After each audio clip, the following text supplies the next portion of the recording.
Raquel, Fernando.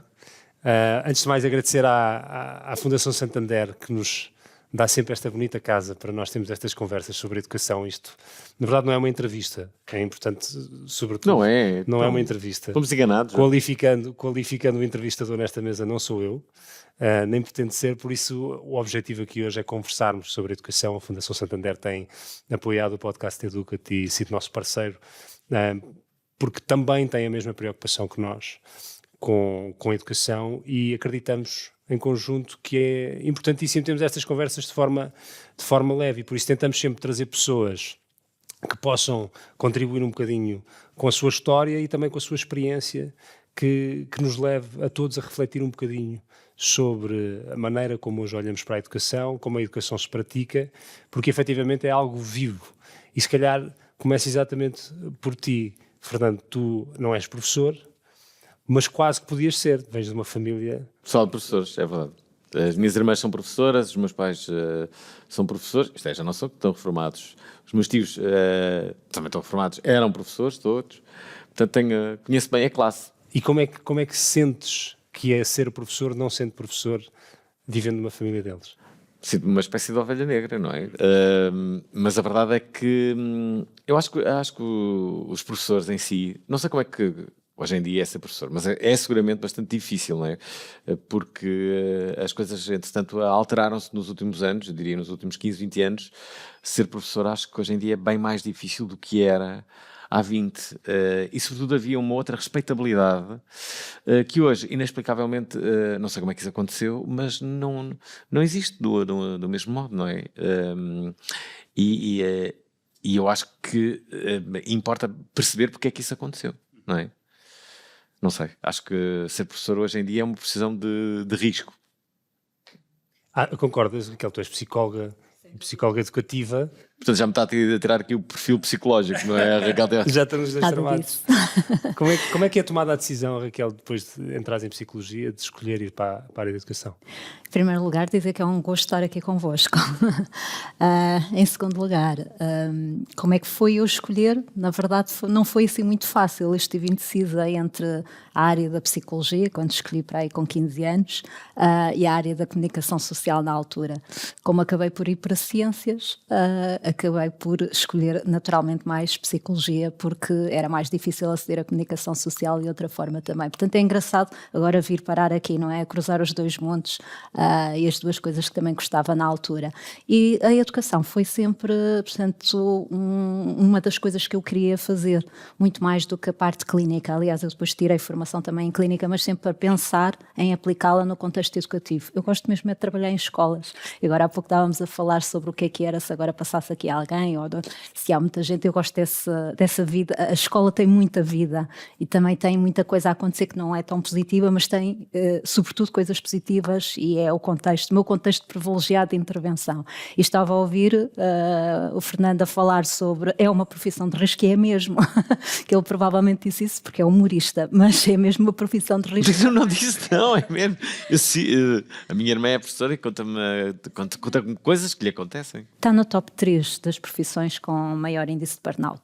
E, portanto, se nós pensarmos que o risco também é em termos de saúde mental, não é? E não há saúde sem saúde mental, é uma profissão efetivamente de risco. É preciso uma preparação muito grande, mesmo do ponto de vista científico, não é? Mais técnico, mas depois talvez nada prepara suficientemente bem para todo aquele que é o processo. E um professor aos 25 anos não é a mesma coisa que também um professor já no final de carreira, não é?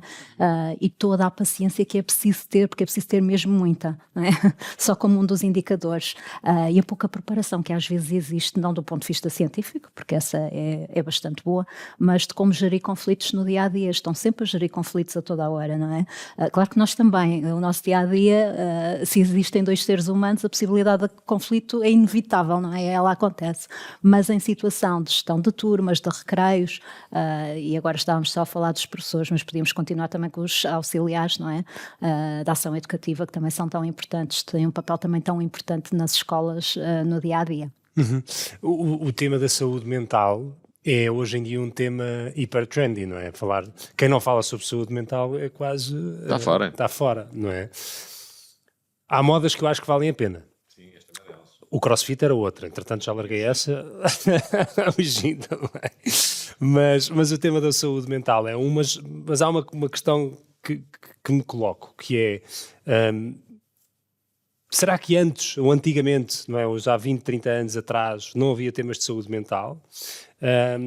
Ou havia e não eram identificados? Porque hoje, e tu, Fernando, tu és uma pessoa que foi recentemente diagnosticada com déficit de atenção, que é para todos os efeitos um dos quadros, não é, que nas escolas hoje em dia surge muito como um... Ninguém diria, não é? Ninguém diria que eu teria... Pelo menos daquilo que é a tua persona pública, foi altamente inusitado, sim. para toda a gente que soube. Mas existia antigamente temas de saúde mental, tu sofreste com isto na escola e agora percebes que, ok, há uma justificação ou não sofreste nada com isso? Não, claro que sofri. Alguém que tem déficit de atenção, não se tem déficit de atenção chegado à idade adulta, isso não existe. O déficit de atenção na infância já lá está. Aliás, até aos 12 anos tem que acontecer, caso contrário é impossível. De repente, olha, a partir dos 20, foi aos 20 que eu comecei a ter déficit de atenção. Isto é verdade, desculpa pôr-te em xeque, mas temos uma psicóloga na mesa. Não, é.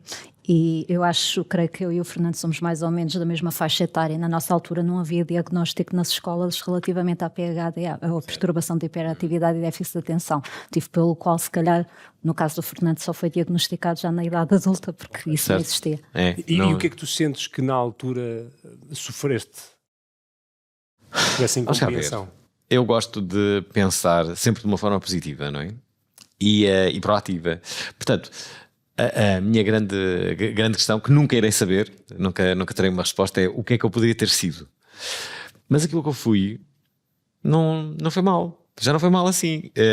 E se calhar, se eu não tivesse o déficit de atenção, se calhar não teria sido o que fui, ou o que sou.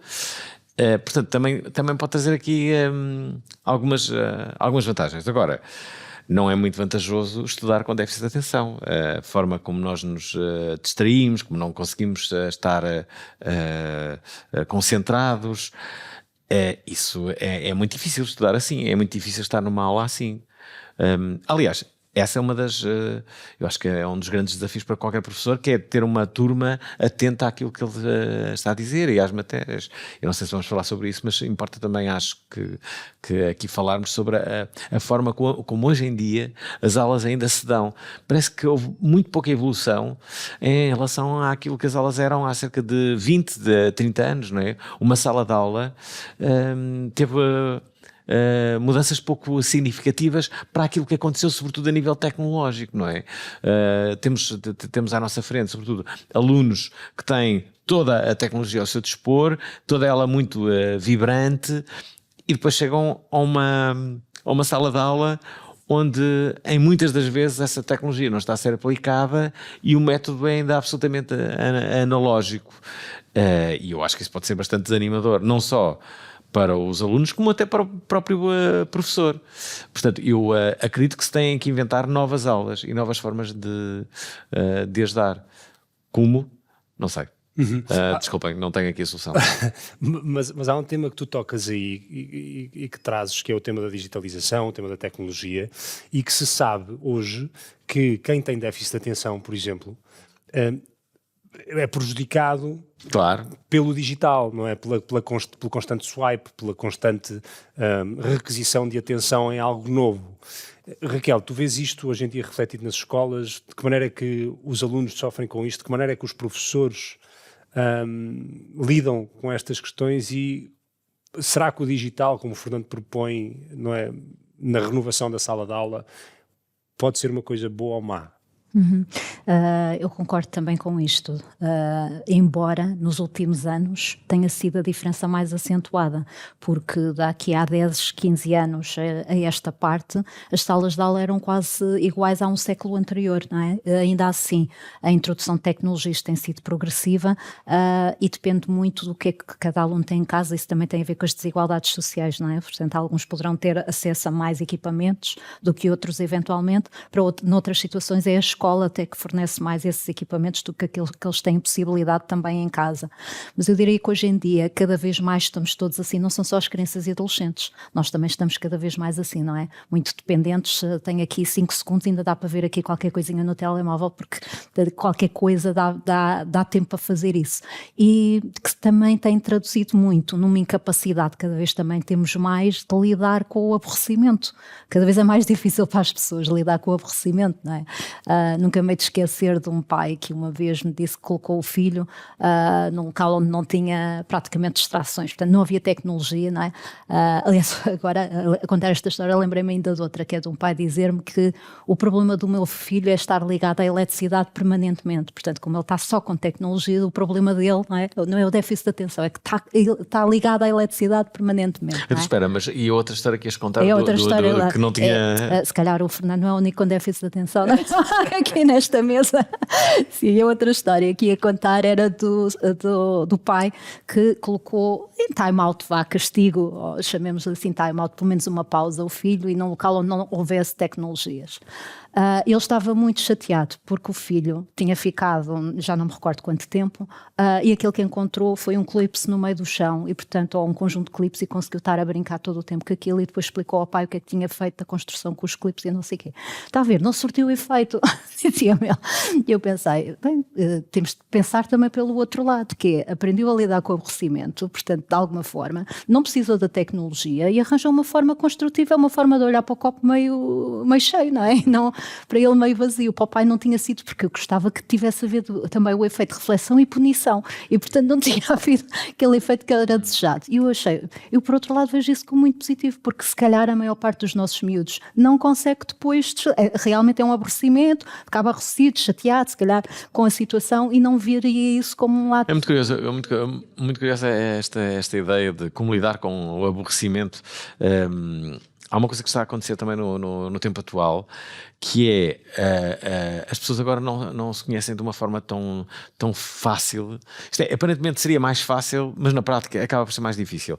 Quando tu sais à noite, olha, para conhecer alguém, o que de antes, que sem a tecnologia era mais ou menos fácil, porque tu eras obrigado a conhecer outra pessoa, caso contrário estavas ali sozinho no bar ou no restaurante, mas como não havia tecnologia, tipo, metias conversa, ou alguém metia conversa, tu estás aí sozinho. Hoje em dia, como tu estás completamente agarrado ao telemóvel, esse olhar para cima, tu não levantas a cabeça. E o facto de não levantares a cabeça vai-te privar de conheceres alguém que pode eventualmente ser interessante, não é? E eu acho que isso já está a acontecer. E em relação ao aborrecimento, é exatamente o mesmo. Aliás, se nós nos lembrarmos como é que era a vida sem tecnologia, quando entrávamos num elevador, o que é que acontecia? As pessoas tinham aquela conversa de circunstância, até as famosas conversas de elevador, que agora já não existem. Já ninguém conversa no elevador, porque está tudo. As pessoas mal entram no elevador, a primeira coisa que fazem para atenuar aquele constrangimento é imediatamente agarrarem o seu telemóvel, não é? Está ali o tempo que aquilo durar. Portanto, aquilo não sei o quê, ok, terceiro é para aqui, vai para sair. E é isso que fazem. Portanto, acabou, isto é dramático, acabou a conversa de elevador, que era tão produtiva. É dramático, mas ao mesmo tempo acho que levanta outra questão, que é de que forma é que nós nos adaptamos à evolução dos tempos. Sei lá, eu gosto de ser uma pessoa simpática e luto um bocadinho contra essa tendência, que sou vítima dela como toda a gente, de olhar para baixo e não olhar as pessoas nos olhos, não ter a cabeça levantada. E agora, no sítio onde eu vivo, há um bosque que tem uns passadiços e eu gosto muito de ir lá caminhar. E é uma coisa que não passa muita gente. E por isso, naturalmente, não vou olhar para o telemóvel, vou olhar para o bosque. E então digo muitas vezes bom dia a estranhos. Que é uma coisa que hoje em dia é muito pouco usual. E eu acho que este ponto... É pouco usual dizer bom dia a estranhos. Tu vais a passar na rua aqui na Baixa, dizes bom dia a alguém. Sim, não digo não. Não dizes bom dia a ninguém. Não digo não. Porque és mal educado? Mas se entra num sítio qualquer, num consultório, digo bom dia. Sim, mas entras na padaria portuguesa, aqui ao lado. Vais dizer bom dia a toda a gente? Não digo não bom dia a toda a gente. As pessoas estão ao teu lado. Sim, não é? sim. E por isso aqui dissemos bom dia a toda a gente, cumprimentamos. Acho que é um ato relativamente normal de se fazer, dependendo depois das dimensões, ajusta-se. Mas é um ato normal e que acho que vai muito ao encontro do que tu estavas a trazer, de que perdeu-se um bocadinho essa humanidade nas relações. Por outro lado, levando a coisa para as crianças nas escolas, os miúdos hoje em dia, sabe-se que têm muito desconforto em olhar nos olhos e falarem uns com os outros, e por isso é normal estarem uns ao lado dos outros a trocarem mensagens e a conversarem por WhatsApp. Correto? Ganhamos mais em dizer isto está mal, devia ser assim, ou em compreendermos que há uma adaptação a um novo contexto social e tecnológico que está entre nós e temos que nos adaptar a esse e aceitar que este agora é o novo normal. E isso... É uma boa pergunta. Sim, é uma pergunta para $1 milhão, não é? Eu não sei se... Eu percebo a tua pergunta, é boa. E esse pode ser de facto o novo normal, mas quer-me parecer, não sou daqui nenhum...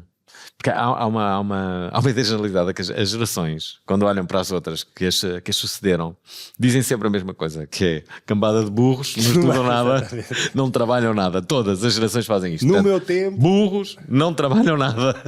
É isto que é. Então, todas as gerações têm um complexo de superioridade em relação às gerações que sucederam. E, portanto, pode haver da nossa parte uma visão que nos pareça desadequada de alguém que não consegue olhar olhos nos olhos. Mas, se calhar, esse é o novo normal. Então, temos que o aceitar.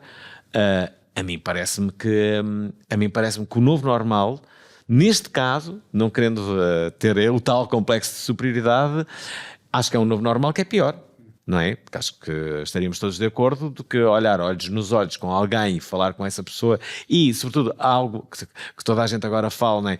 Haver empatia, que é algo que está a desaparecer, não é?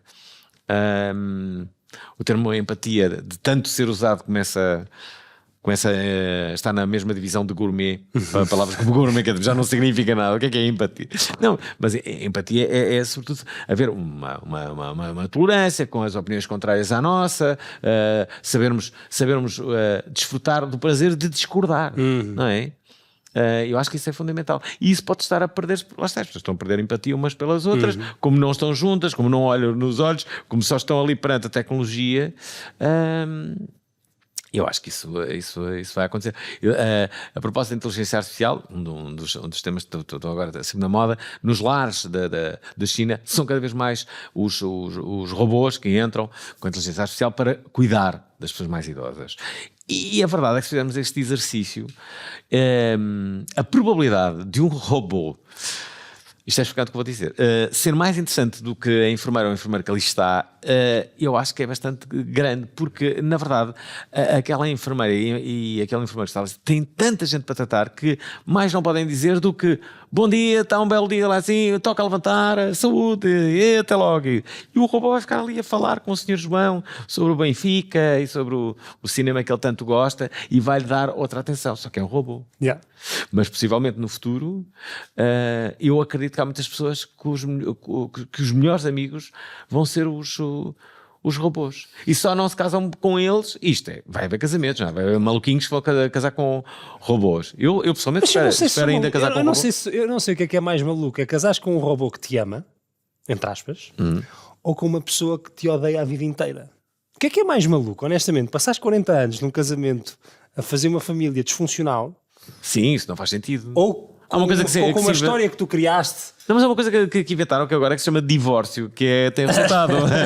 tem resultado nesses casos. Acho que está na moda. Está muito na moda o divórcio e tem corrido bem.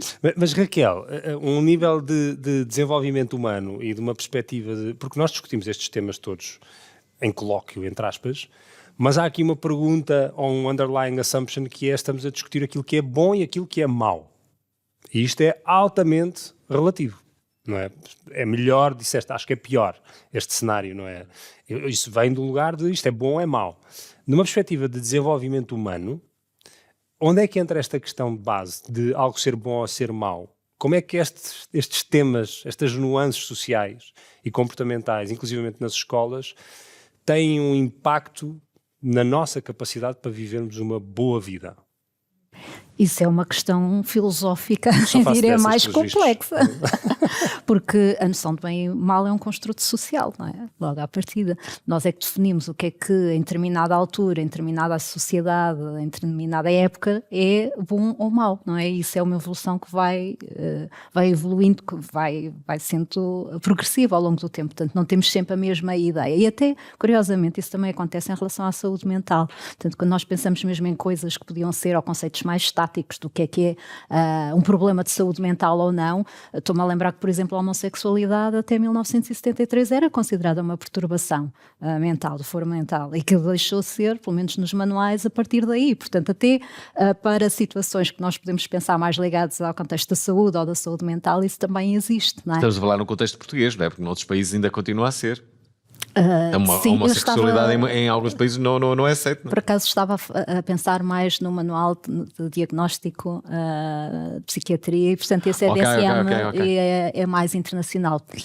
Neste caso americano, não é? Mas a própria CID, que é internacional também, não sendo 73, não me lembro exatamente o ano, mas não há de ser posterior. Mas claro, depois existe a legislação de cada país e, claro, obviamente, e o que é que são os costumes, e depois dentro de cada país, independentemente de haver ou não isto, há aquilo que cada um aceita como sendo adequado ou não adequado, não é?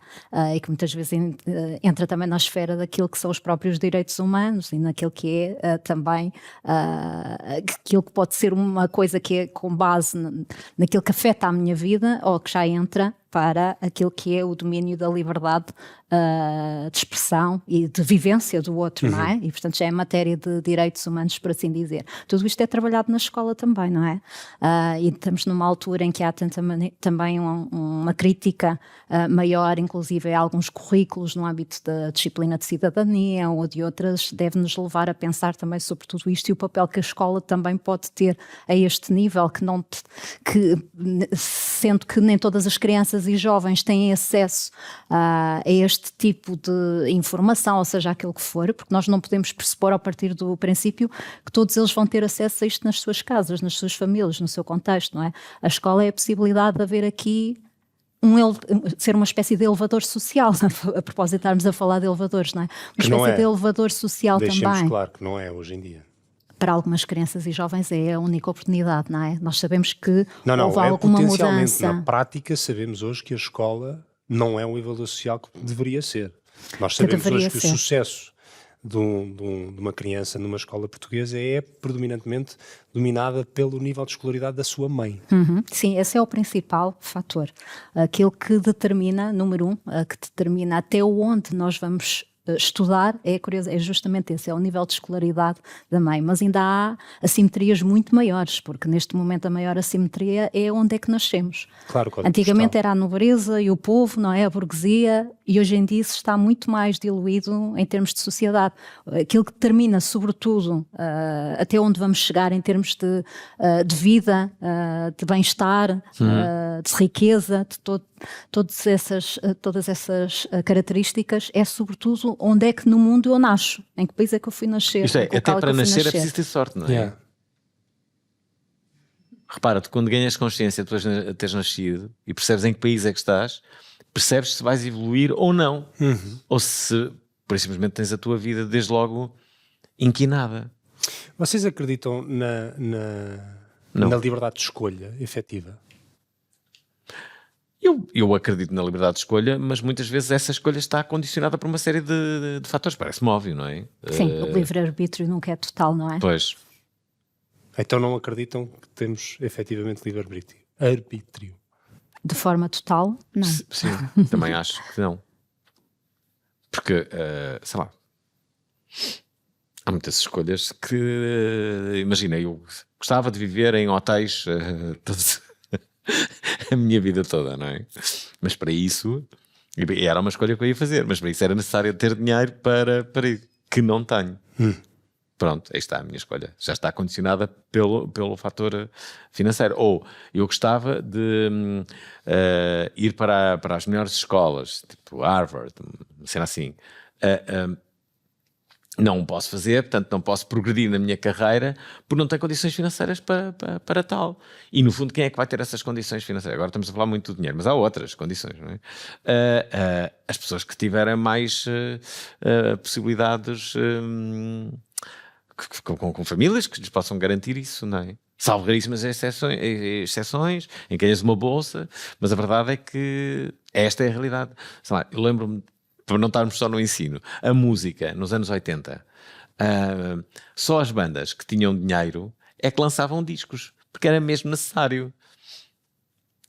E portanto, de vez em quando vias umas bandas, agora não vou citar exemplos, estou-me a lembrar numa em concreto, que de facto só cantavam e só existiam porque eram filhos de pais ricos. E toda a gente sabia isso, mas não é? tens que dizer, não nos podes deixar. Não, isto não vai para lado nenhum. Não posso. Isto nem sequer está a ser Uma conversa gravado. privada. Não consigo. Mas sim, e era uma realidade, não é? E, aliás, até era uma coisa que se discutia. E o que aconteceu com a música nos últimos anos, com o advento da internet, é que democratizou-se o acesso à criação técnica, de certa forma. Se calhar estas palavras não foram as mais acertadas, mas acho que me estão a entender, não é? Se antes era necessário seres rico para gravares um álbum com qualidades, para estúdio, e estás, no fundo, taco a taco com os outros, e para a indústria musical, sei lá, há um artista que talvez tenha sido o primeiro que se conheceu a nível mundial, que gravou todo o seu disco no quarto, que foi o Moby. Que de resto foi um fenómeno em Portugal. O Moby gravou um disco que foi o seu primeiro disco, gravou todo no seu quarto. Porquê? Porque através da internet teve acesso à tecnologia e antes era impensável gravares um disco no quarto, era impossível. Isso era completamente impossível. Sim, eu acho que essa facilidade de acesso hoje em dia dá-nos uma possibilidade de sonho muito grande que acaba por ser, estou a olhar aqui para esta tapeçaria linda, que tem ali um conjunto de portas, e acho que são isso mesmo, não é? A internet e o acesso alargado a uma comunidade intangível é uma porta que nós podemos hoje todos explorar.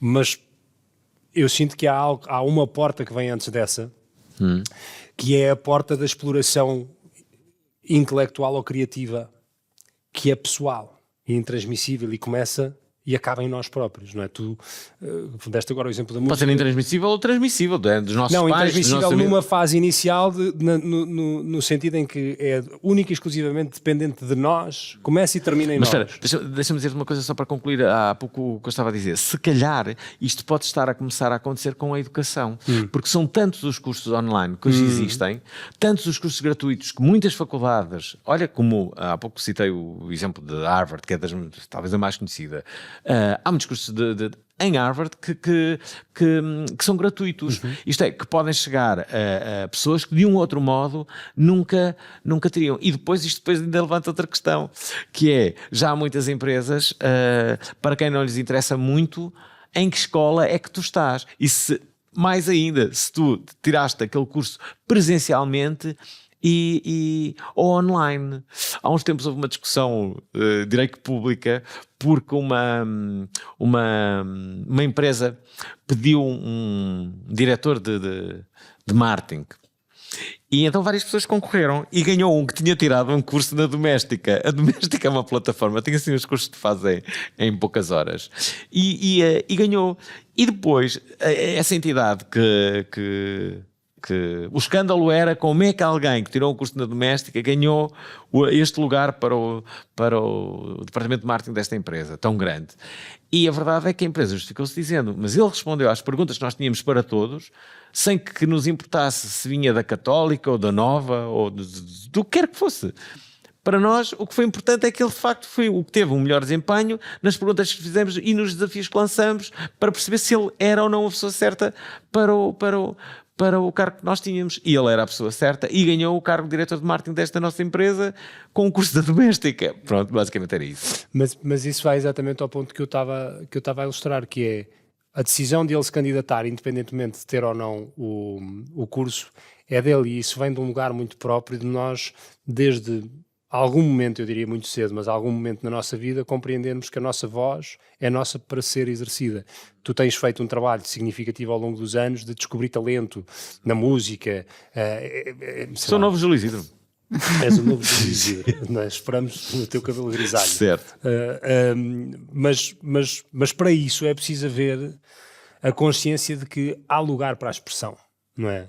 E isto eu não sei se existe no nosso contexto educativo hoje, não é? Será que as crianças, e até podemos abrir a porta de será que os professores têm consciência que o direito à voz é algo que eles têm de exercer uma ação sobre, não é? Porque tu podes fazer os eventos que quiseres para procurar novos talentos, se eu não souber está ok, e mais do que estar ok, eu devia ir lá mostrar o meu trabalho, eu não vou expressar a minha criatividade, eu não vou expressar o meu intelecto, eu não vou expor o meu talento ao mundo, não é? E dá a sensação que nas escolas talvez isto ainda também não seja muito claro, que é uma ação sobre a qual se tem que exercer direito.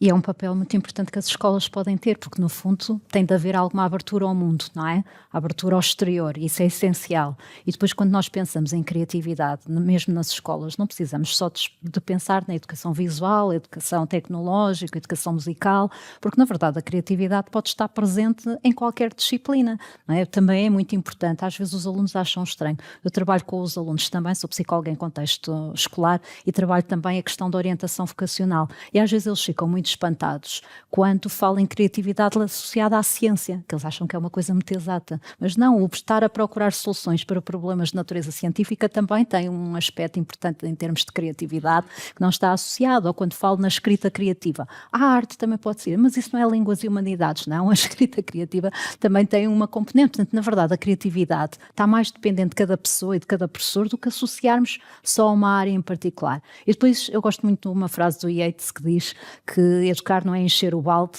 é acender a fogueira, não é? E os nossos currículos muitas vezes estão com isso, que é, isto também é importante, vamos meter mais isto, e vamos meter mais isto, e vamos ter mais isto, e não sai nada. Vais lembrar aquela mala do Sports Billy, para quem é mais jovem se calhar não percebe a associação. A mala do Sports Billy, quando eu era miúda, cabia lá tudo, não é? Era aquela malinha fantástica e cabia lá tudo, não é? E o currículo é um bocadinho isso, o currículo escolar hoje em dia é a obesidade curricular, não é? Pensamos em termos de obesidade curricular. Isto também é importante, isto é importante. E o que é na verdade importante? O que é que nós realmente nos lembramos do contexto escolar? O que é que nós nos lembramos dos nossos professores quando passamos pela escola? Eu acho que é importante, eu faço muitas vezes esta questão mesmo em formação de professor aos professores. Eu tenho uma questão para fazer, que é esta, e se nós perguntarmos à grande maioria das pessoas qual é o professor se houve algum professor que marcou durante o seu período académico, a grande maioria das pessoas vão dizer um nome ou dois. Isto é, as pessoas tiveram 100, 200 professores, lembram-se de um ou dois professores. Isto quer dizer alguma coisa, não é? Dá que pensar. Será que então que todos os outros professores foram medianos? Pode ser uma conclusão. E o interessante é porque é que se lembram. Porque quando nós perguntamos porque é que se lembra, raramente é matéria. Ninguém nos vai dizer foi quando deu a fórmula resolvente, ou o ciclo de Krebs, ou a crise de 1383-85. Ninguém nos responde isso. Habitualmente são atitudes, ou positivas ou negativas. Nós lembramos dos professores por alguma coisa, às vezes é um pormenor, e é uma atitude, é um comportamento. Mas é assim também na vida, muitas vezes, se nós pensarmos mesmo em termos dos currículos, ou ter um bom currículo, na verdade depois a pessoa pode ser despedida mais por atitude do que propriamente, pode ser até contratada mais pelo currículo, mas depois se progride ou é despedido ou não, tem muito mais a ver com a parte de atitude e de comportamento do que propriamente às vezes só a questão mais técnica, e isto até transversalmente, independentemente da área, não é?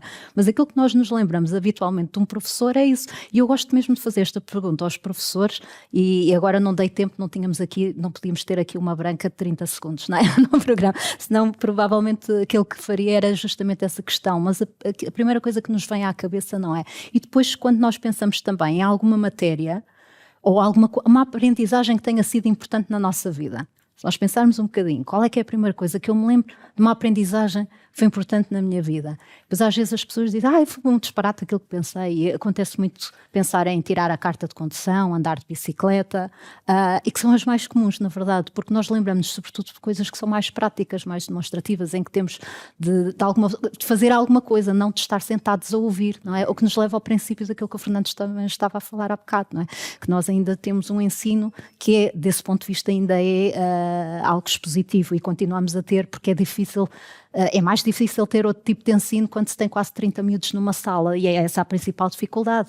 Não seria tão difícil se fosse num contexto 1 para 1, mas quando se temos tantos miúdos e continua a ser um bocadinho esse o rácio de 20 e tal alunos por professor, na maioria das situações, continua a ser naturalmente também difícil depois dar vazão a isso, não é? Há outra parte que me parece importante, que é justamente a componente prática. Os alunos rapidamente perceberem que aquilo que estão a aprender pode ser usado no seu cotidiano, não é? E por vezes a teoria choca de frente com a questão prática. E eu acho que as escolas em si têm que ser um lugar cada vez mais criativo e proativo. Eu sou diretor de uma escola, eu acho que era isso que faria. Acho que teríamos novas disciplinas, acho que faríamos coisas que teríamos uma horta seguramente lá, teríamos uma cena para colocar animais com gatos e cães, para eles tratarem dos cães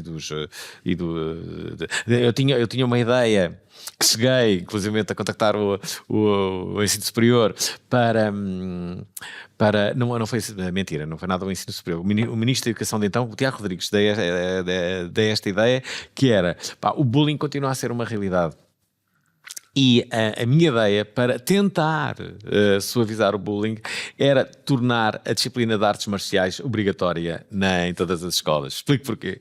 Porque o que todas as artes marciais defendem é justamente a defesa e não o ataque. Portanto, eles ensinam não só a racionalizar cada uma das situações, portanto, todos nós conhecemos pessoas que andam nas artes marciais e não andam aí a praticar atos de karaté. Pelo contrário, são os últimos a entrarem em cena. E só em caso e então, na minha ideia, era fazer ter ali 2 ou 3 escolas de modelo. Vamos cá ver se o maluquinho do Alvin se acerta. Tipo, bora lá fazer. E então, porquê? Porque os bullies iam estar a aprender também que não deveriam atacar, que não deviam agredir. E depois, as pessoas que sofriam de bullying já se saberiam pelo menos defender, não é? Tipo, e para todos os efeitos, já estava ali o professor a explicar que nunca deveriam fazer aquilo e não sei o quê. Portanto, havia os que atacavam com propensão para atacar, estou a ser um imbecil, não vou fazer isto, e os outros que normalmente são atacados já saberiam mais ou menos defender, não é? E teriam também já ali alguma proteção por parte daquela comunidade onde estavam a ter aqueles ensinamentos para ver isso. Portanto, eu acho que a escola deveria ser o exemplo mais criativo de todos. Agora, estou a dizer isto e percebo que é extraordinariamente difícil, porque muitas vezes um diretor de uma escola, por mais ativo que seja, vamos cá ver, pode não ser tão criativo quanto isso, pode estar cansado.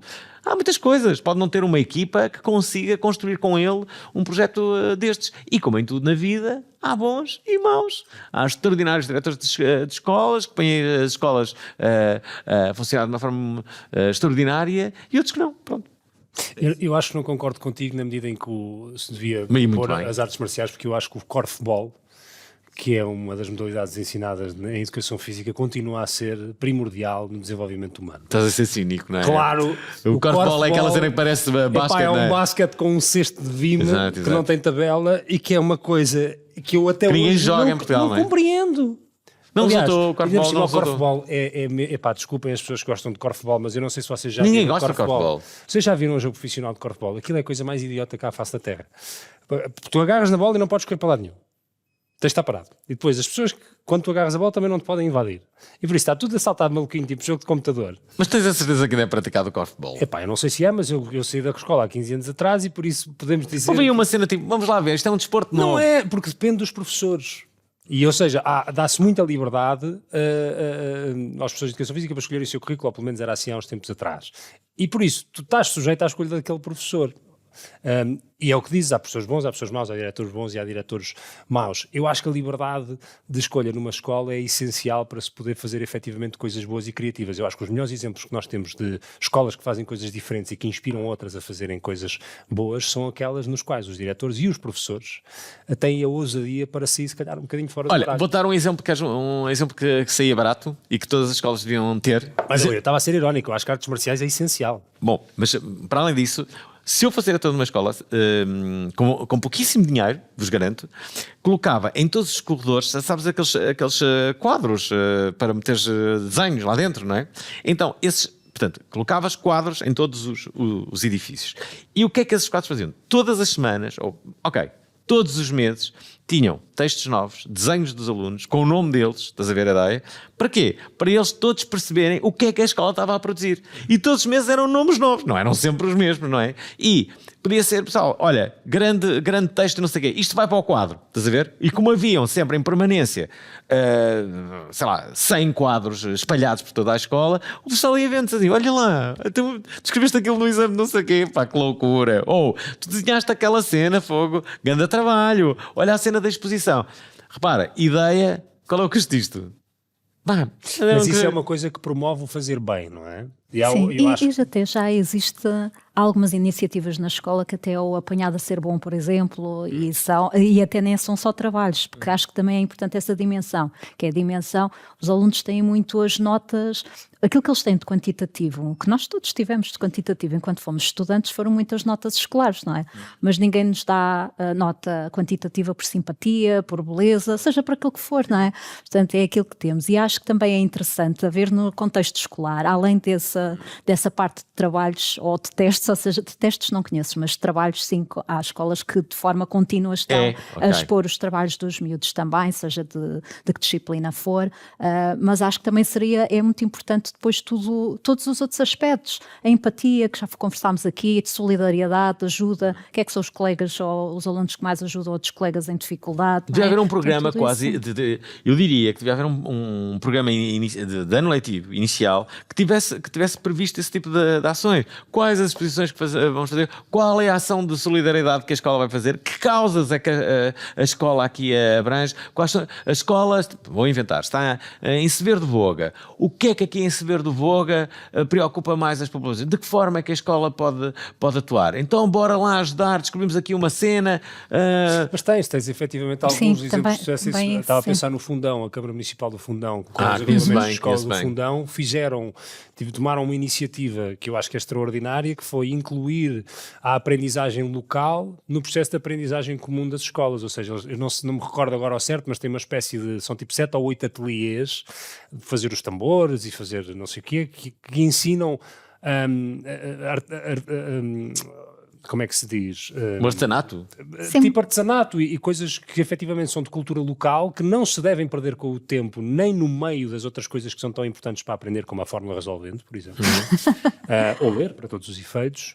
Mas dá-se esse palco e isso faz parte do percurso académico das crianças também, com conta, peso e medida. Mas voltando ao tema de expor as coisas boas, eu acho que há algo que está muito errado na nossa sociedade, que é o de meter demasiada atenção naquilo que se faz de bem. Porque eu acho, e diria que concordaremos todos, que as maiores aprendizagens que nós fazemos na vida muitas vezes vêm de coisas que nós fizemos mal. Não é? De que maneira é que nós podemos criar uma cultura de exposição à falha que é incentivada independentemente do resultado não ter sido bom. Nós uma vez discutimos a ideia de fazer uns prémios que gostava muito que ainda retomássemos e se calhar a Fundação Santander podemos piscar o olho ali à Inês para ver se podemos fazer isto juntos. Pois é. Que é como é que se cria um prémio do melhor aluno que envolva tudo isto. Isso inclusivamente a falha. Não é? Porque ser melhor aluno não é ter a melhor nota na pauta. É o tipo que se calhar é empático, é simpático, faz coisas pela comunidade, contribui, agitador. Exatamente. Claro. O melhor aluno não é já o que tirou só a melhor nota. Porque se nós só expomos os bons trabalhos, não é? Se nós só expomos aquilo que é bonito, que é bem feito, que é bem escrito, toda a gente que falha vai achar que está... E a questão do erro, que estavas a falar, Rodrigo, acho que é fundamental. Nós aprendemos sobretudo com os nossos erros e com os dos outros, não é? Faz lembrar a questão do Edison, não é? Eu conto muitas vezes esta história. O Edison teve para aí 600 tentativas até criar a luz que é utilizada em todo o mundo, não é? E na altura houve um jornalista que achou estranho, caso do tipo a desvalorizar, mas... errou 600 vezes até conseguir criar a luz, não é? O invento como temos, como este. E ele até brincou com a situação. Não, eu inventei foi 599 situações de não criar luz. Portanto, é essa um bocadinho. Mas isto para dizer, nós aprendemos sobretudo com os erros, com os nossos e dos outros. A aprendizagem é sobretudo isso, não é? Eu muitas vezes digo isso também aos próprios miúdos. Há muitas vezes miúdos que têm receio de colocar dúvidas, porque acham que vão ser disparatadas e os colegas vão se rir. Por exemplo, não é? Depois estarmos a falar sobre bullying também. Vão se rir, então ficam com a sua dúvida, que muitas vezes também é a dúvida de outros que também têm na sala de aula e não a querem colocar. justamente por causa disso, muitas vezes digo, olha, estás no 5º ano, não é? Se já soubesse, estavas no 6º. Portanto, há motivos para estar só neste ano de escolaridade e aprendemos sobretudo com isso. E nós temos, mas isso é um bocadinho cultural. Nós temos muita dificuldade em lidar com o erro, em assumir que aprendemos assim, não é? É como se tivéssemos de fazer bem à primeira, não é? Por isso é que eu acho que é tão importante criar as condições, seja na sala de aula, seja noutras dimensões físicas, para que as pessoas possam falhar sem esse peso. Eu organizo uma coisa que é uma coisa um bocadinho cómica, que é o pádel para nabos, mas também já organizei o golfe para nabos, agora vamos fazer pela primeira vez a cozinha para nabos e vamos ter o surf para nabos em breve. E o que é que isto quer dizer? Já o perceberam? Que é, no fundo, nós convocamos pessoas que não sabem fazer aquela atividade para que estejam justamente no mesmo nível de competência, é isso mesmo. Então as pessoas todas, sejam elas muito conhecidas ou não, juntam-se sabendo que todos os outros que estão com elas são tão maus ou piores do que ela. Aquilo é muito divertido, é mesmo muito divertido. E aquilo que eu vejo ali é justamente essa ambiência, que é, não há nenhuma reprovação por parte de ninguém, que é, estamos todos ao mesmo nível, bora aprender. E então tem um formador e depois vão ser ex-nabos de qualquer coisa, não é? Ou nabos profissionais. Já não, Sim, pronto, deixam de... Por exemplo, no Pádel para Nabos, em 2 anos consecutivos foi expulsa uma pessoa do torneio por ter talento. Então foi obrigada a dar formação às outras pessoas quando foi descoberta que tinha talento para aquela atividade. Mas ela achava que não sabia e depois... Achava que nós não íamos perceber que tinha talento para jogar aquilo e eu acho que esse tem que ser o método. Temos que arranjar formas. Quando há pouco dizias assim, então mas não se dá o erro, não sei o quê. Por exemplo, numa escola, obviamente, quando eu dizia isto dos trabalhos, eram todos os alunos daquela escola teriam que passar por aqueles quadros. Mesmo o mais inábil dos alunos tinha que se conseguir fazer uma coisa com ele em que ele ia entrar com o seu trabalho lá. Não havia ninguém que ficasse de fora. Impossível. Uma vez entrevistei o selecionador da equipa de rugby, de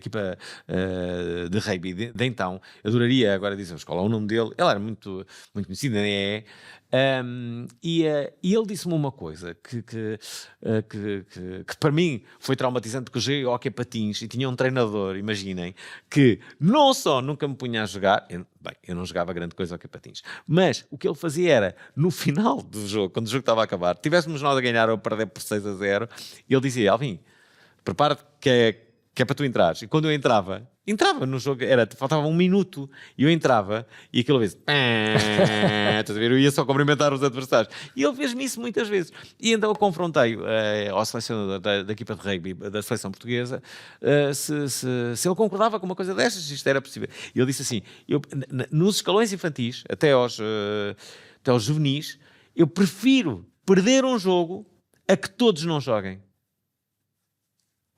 Percebes isto? É exatamente da forma que eu penso. Yeah. Até porque isso está estatisticamente mostrado que depois tem uma influência enorme naquele que é o resultado que tu consegues atingir enquanto atleta. Não sei se vocês... há um livro que eu gosto muito de um autor chamado Malcolm Gladwell, que tem um livro chamado Outliers.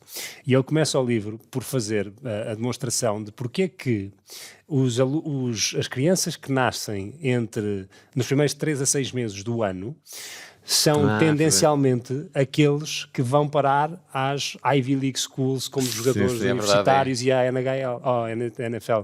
E tem a ver com o facto de que em idades mais jovens o teu desenvolvimento físico é naturalmente maior tendencialmente porque nasceste primeiro, e por isso quem nasce mais tarde no ano tem uma desvantagem física. É verdade. E como os que são melhores são estimulados, esses acabam por ter uma vantagem competitiva em relação aos outros. E daí o tema da falha nas escolas. Não é? Porque se tu agarras num puto que é bom a matemática e lhe dás o empurrãozinho todo e vais excluindo aquele que é menos bom, não é? Fazendo o paralelismo com este exemplo do futebol americano ou do desporto, tu estás a condicionar o crescimento daquela criança, não em função do seu potencial, mas em função apenas do sucesso imediato que estás a observar. E estás a excluir completamente o ser humano da equação. Tu não sabes no que é que aquela outra pessoa se podia tornar com o estímulo certo. Certo.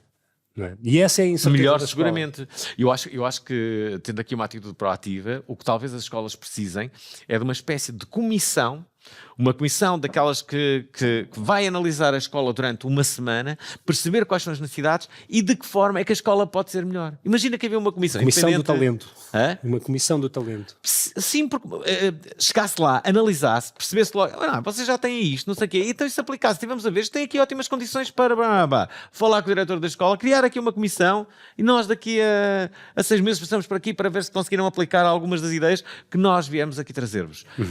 Haver uma comissão super proativa que colocasse em marcha muitas das ideias, ali um esquema base, como é que se leva isto à prática, eu acho que podia fazer sentido. Concordo. E nessa nota, e estamos nas escolas, acho que está a acabar o tempo da nossa aula. E por isso acho que está quase mesmo Olha. está a tocar para sair. Mas antes de acabarmos, temos um teste para fazer. Ok, vamos lá. Temos um teste para fazer, por isso vou-vos pedir que vocês respondam a todas as perguntas que eu vos vou colocar. Tá bem. De forma ordeira, por favor. Posso copiar pela Raquel? Não podes copiar. Não posso podes copiar. Mas a Raquel pode começar a responder. Estão prontos? Estamos. Pergunta Vamos a é igual isso. para os dois. Ok. Raquel, o que é que te faz sorrir? Ver as outras pessoas bem dispostas, caminhar, agora há bocadinho falámos sobre isso também, caminhar na natureza, ler, viajar, sei lá, há tanta coisa que me faz sorrir. Ali. As pessoas que se levam demasiado a sério normalmente são bastante cómicas e fazem-me sempre sorrir. Se tivessem que ter um emprego que não necessitasse de formação superior universitária, vulgo um emprego normal, mais tradicional, qual é que escolheriam ter? Podemos começar por ti. Eu seria um resolvedor de problemas. Gostava de chegar aos sítios, portanto não é preciso grande curso, não é? Não há este curso, então o que é que fazes? Resolvo problemas. E chegava lá, analisava e resolvia sempre de uma forma muito prática. Mas qualquer tipo de canalização. Qualquer tipo de problema. Estava lá para analisar, às vezes não sabia, imagina, canalização, não sei, mas aqui vamos lá ver como é que isto se resolve. Vou dar aqui um exemplo, muito rápido. Parti um dedo da mão, está aqui, e engessaram-me todo, não é? E passado 24 horas, eu percebi que tinha a minha vida num caos total. E disse assim, pá, eu não consigo escrever, portanto a ideia é, não vais conseguir escrever com a mão direita durante um mês. Então liguei para o médico e disse, pá, isto não pode ser, isto não vai acontecer, não posso andar de mota, não posso escrever durante um mês, pá, estou aqui metido num sarilho. Temos que arranjar aqui uma solução. Lá está. Temos que arranjar aqui uma solução para eu voltar a escrever. Então, mas qual a solução é que és? Não sei, mas temos que arranjar uma solução. E então ele falou com os colegas, então chegou-se à conclusão de que havia uma pessoa no hospital militar que fazia uns moldes e que me libertaria um dedo que me faria escrever. Isto é, se eu não tivesse sido proativo em busca de uma solução, eu possivelmente estaria mesmo sem escrever durante um mês. E assim, a partir do segundo dia do meu dedo partido, escrevi. Não vou dizer se andei de moto a seguir, mas é possível que tenha. Ninguém vai saber. Raquel. Aquilo que me lembrei foi mesmo quando os meus tempos, portanto eu realmente já fiz isso também, quando aos 17 anos fui locutora de rádio. Não estou a dizer que não é preciso formação para isso, atenção, mas naquela altura eu não precisei. Eu não tenho Pelo formação nenhuma. contrário. Que soubessem que não tenho formação nenhuma a este nível. Não acredito. Não Tu és daqueles tipo que tiram cursos na doméstica e estás qualificado para fazer uma profissão. Os meus cursos foram todos de gestão, publicidade, nada teve a ver com a rádio, portanto eu faço rádio. Mas foram os tempos mais divertidos que eu me lembro, com uma atividade de tempo livre, porque aquilo era tempo livre, em que entrevistava pessoas na rua, colegas, e a universidade ainda não estava a entrevistar outras pessoas, lia livros sobre o paralelo 38 e achava imensa graça aos mistérios. Portanto, tudo servia para aquele programa de rádio e não sei como deixavam-me fazer com mais 2 amigas, aquele rol de disparates. E à mistura com passar também música, aquilo parecia-me excelente. Eu E depois ter ouvido começaram-me a esse pagar programa. por isso e eu até achei estranho, porque eu pensava que era quase o contrário, é que devia estar a pagar alguém para fazer aquilo que era tão divertido. Olha, Não, espero que não pagues para trabalhar. Não. Eu comecei a ganhar até bastante cedo. Eu com 16 anos já ganhava. Eu disse, tu queres ver isto? Queres ver que eu tenho aqui uma profissão? E portanto, muito rapidamente percebi o que é que queria fazer na vida. Que era comunicar, não era propriamente só rádio. Nunca tive essa visão assim muito retora. Tive a ambição que baste. Boa. Há uma outra pergunta que eu tinha aqui guardada, que há bocado quase que atropelámos, mas que ainda bem que não atropelámos, que é: qual foi o vosso professor ou professora favorita e porquê? O meu, Vítor Amado, o meu professor primário, era extraordinário, devo-lhe toda a sua capacidade, era presidente da Junta de Freguesia de Bonfim, ao mesmo tempo que era professor primário e também um benfiquista, ao qual eu devo o meu benfiquismo. Não podia ser perfeito, convenhamos. Certo.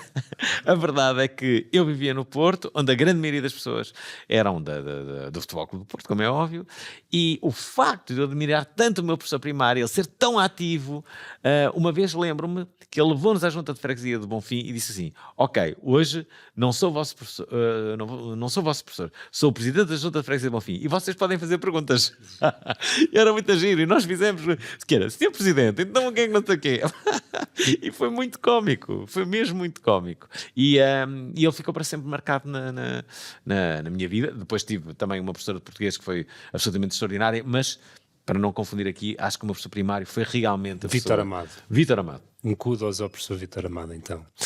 O meu foi o professor João Ferreira, foi o meu professor de Físico-Química no 10º e no 11º ano. Ainda hoje estou em contacto com ele, apesar de estarmos em terras diferentes.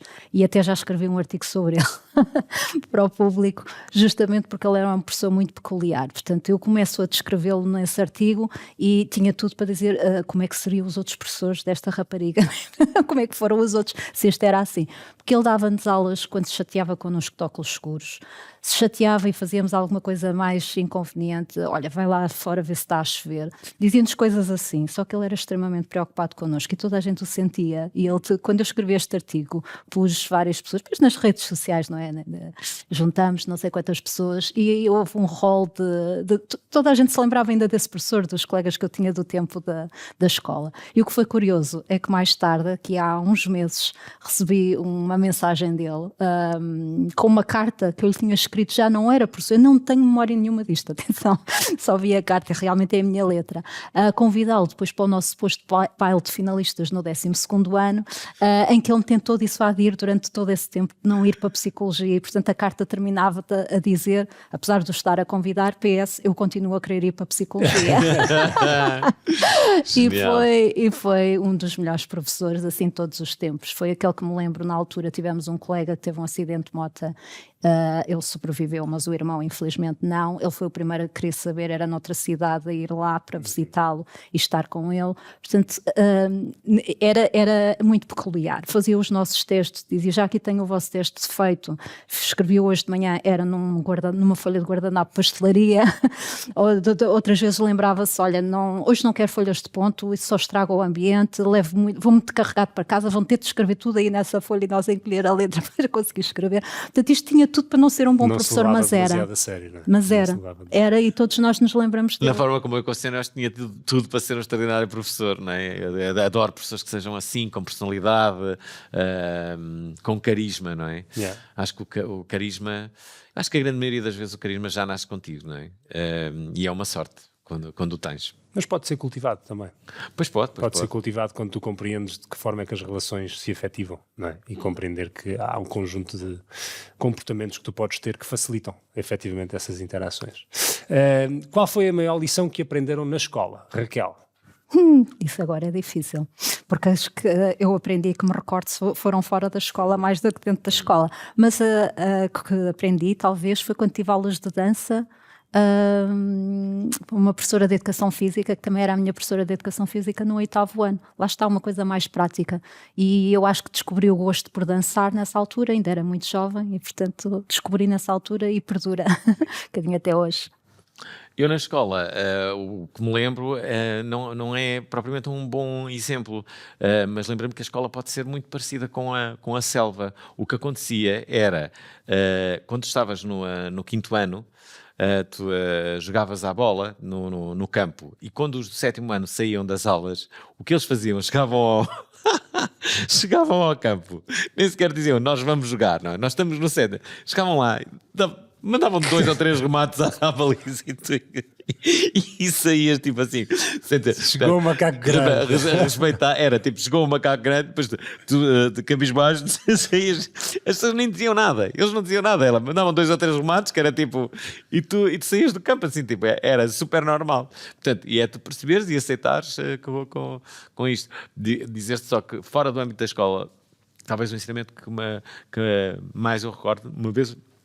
Eu era muito miúdo e calçava de facto, isto é verdade, os sapatos muitas vezes ao contrário, usava sapatos ortopédicos ainda por cima, que é sempre traumatizante para uma criança, porque são feios esteticamente e não dá muito jeito e magoam mais os pés. E eu calçava ainda assim muitas vezes ao contrário. E o meu pai um dia abriu-se de mim e disse, ouve, eu hoje vou-te ensinar como é que vais calçar os sapatos sempre certos. Eu disse, ensina-me como é que isso vai acontecer. Eu disse, ouve com atenção teu pai. Primeiro, pensa como é que tu achas que deves calçar os sapatos.